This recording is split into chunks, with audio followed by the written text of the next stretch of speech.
step because I couldn't get a post, couldn't get it to fire up or anything.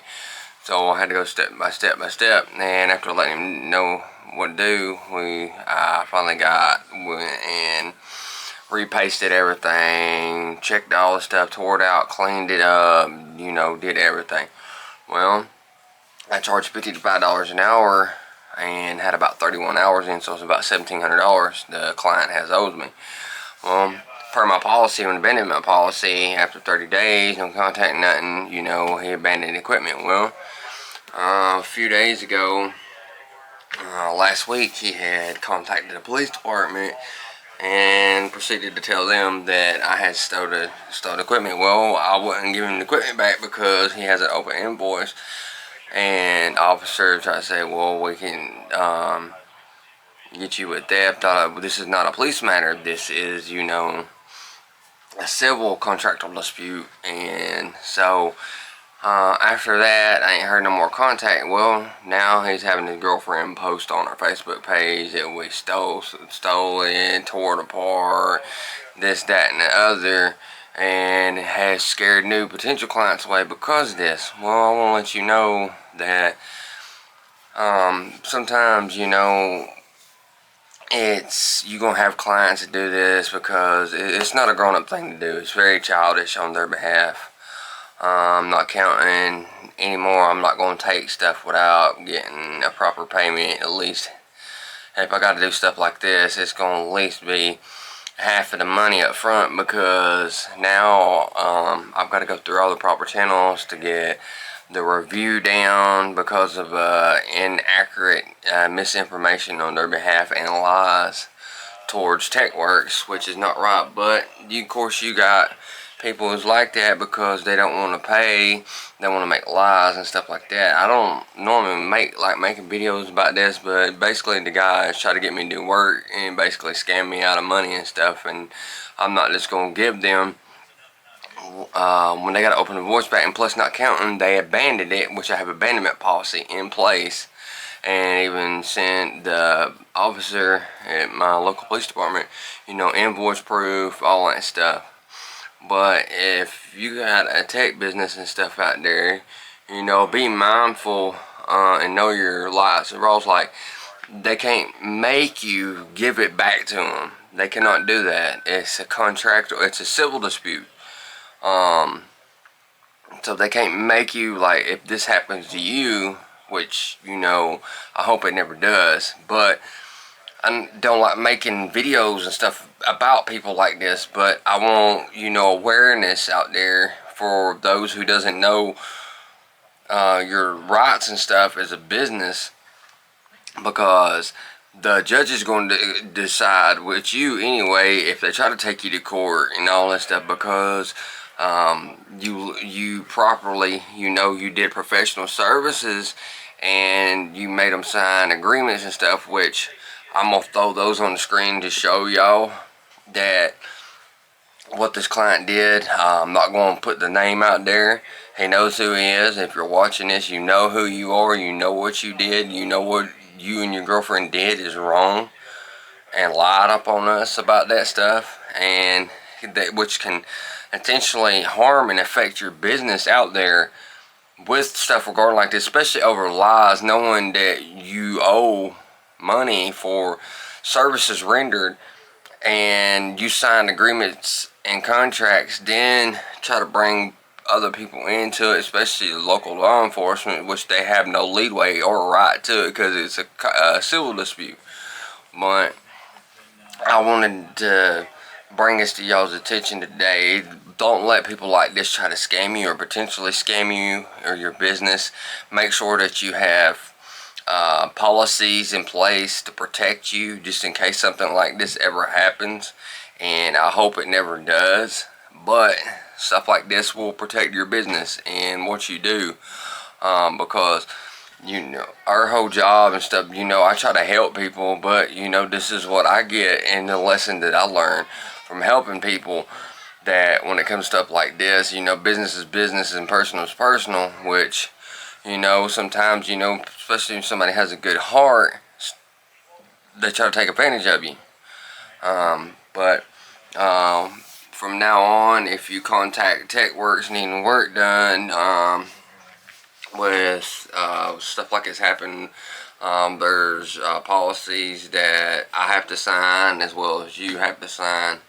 And anybody out there who's going through the same thing, just, let them know, that it's a contractual dispute. It's not a criminal matter, which it's not, which, stuff like this does happen, and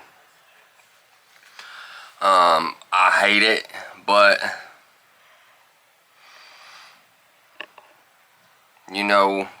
it just baffles me that people can even do stuff like this. Imagine this, you run a legitimate business, you pour hours of labor into custom tech or media projects, and you get a client to sign a formal agreement and you deliver the work, but then when it's time to pay up, the client vanishes. Prime example of what they did, and you did it. Makes up a web of lies about separate transactions instead of handling it like an adult. They call the local police, and worst, officers show up trying to use intimidation tactics to bully you over what is 100% a civil contract dispute.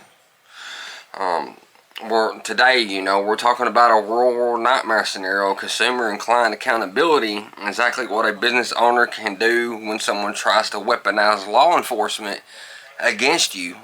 So, let's break this down, which I'm going to show you the paperwork, and it's going to be over here. Every business owner knows that cash flow and client relationships is lifeblood and what we do. But occasionally you encounter a bad actor, and recently we had a deal with an individual, his name's Ifric Selfridge, who tried to trick in the book to dodge his financial obligations. After the work was fully rendered and documented, this client started spinning false claims across 2 separate transactions. When that didn't work, local law enforcement got dragged into the picture based on those false statements.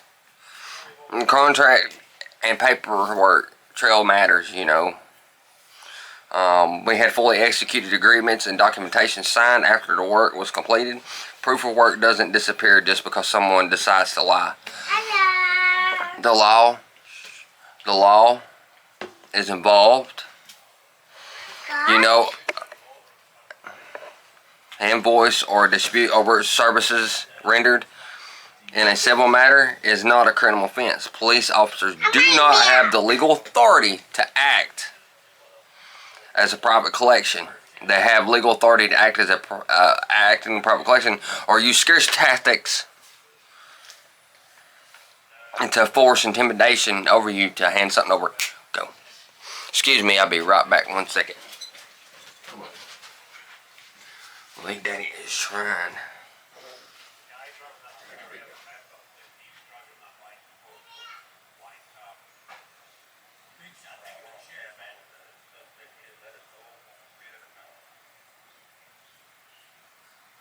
You cannot touch the computer. You cannot do nothing. Sit right there and stop. So I'm trying to make it. So, so with that being said, stuff like this happens all the time. They cannot use scare tactics to force compliance over a civil debt.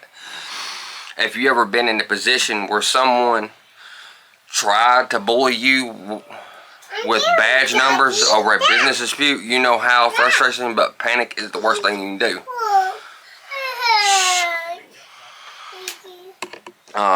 Let's see what else I got for you. So this brings us to the matter of massive point of consumer and business awareness. How do you protect yourself and when the client turns toxic? The second a client starts avoiding lying, stop taking the phone calls, cut off verbal communication entirely, make it a strict policy. Everything must be written via email. This creates a unalterable paper trail for your attorney if they show up unannounced, or if they show up at your commercial property unannounced. Treat it for what it is, a security issue. Let the law enforcement handle actual trespassing rather than letting the client manipulate them. Abandoned property laws. When a client leaves hardware or products in your possession after refusing to pay or coordinate pickup, look closely at your state laws regarding abandoned property. Give them a strict legally backed deadline, like a formal 7-day notice to pay their balance in full and pick up their property, or face legal forfeiture and storage legal fees. Let's see. What else I got? Keep administrative records airtight, so they can't try to say, well, he said this, he said that. You know, there's a paper trail goes a long way. The best defense against bad faith actors is delivery confirmations, timestamp logs, work orders, and signed work orders. Intimidation tactics only work if you let them. When you operate with integrity, keep your contracts ironclad, and refuse to bow down in false police reports, you hold all the cards, period. To anyone out there trying to scam small business owners or weaponize the system, it doesn't work. Paper trails don't lie. And courts handle civil debts. This is not a criminal, this is a civil issue. If you found this video helpful and want more raw behind the scenes insights of running a tech and media business without getting burned, hit that subscribe button. Drop a comment below and we'll see you in the next one. Stay sharp. We're going to do more videos to help business like this, but share this video to help other people, you know, help get us out there, because we're trying to build a legitimate business out here. Let you know, people know that TechWorks is honest people, and I'm trying to let y'all also, you subscribers, see the raw other side of us. Like I said, you know, we're on a different scale with things now, so we're also wanting you to see what goes behind the scenes as well, because the person that you normally see behind that camera right there is not always the same person off that camera. And so now I'm trying to let y'all see the behind the scenes of what goes on here. But y'all stay sharp, man. I love you, and I'll see you in the next one.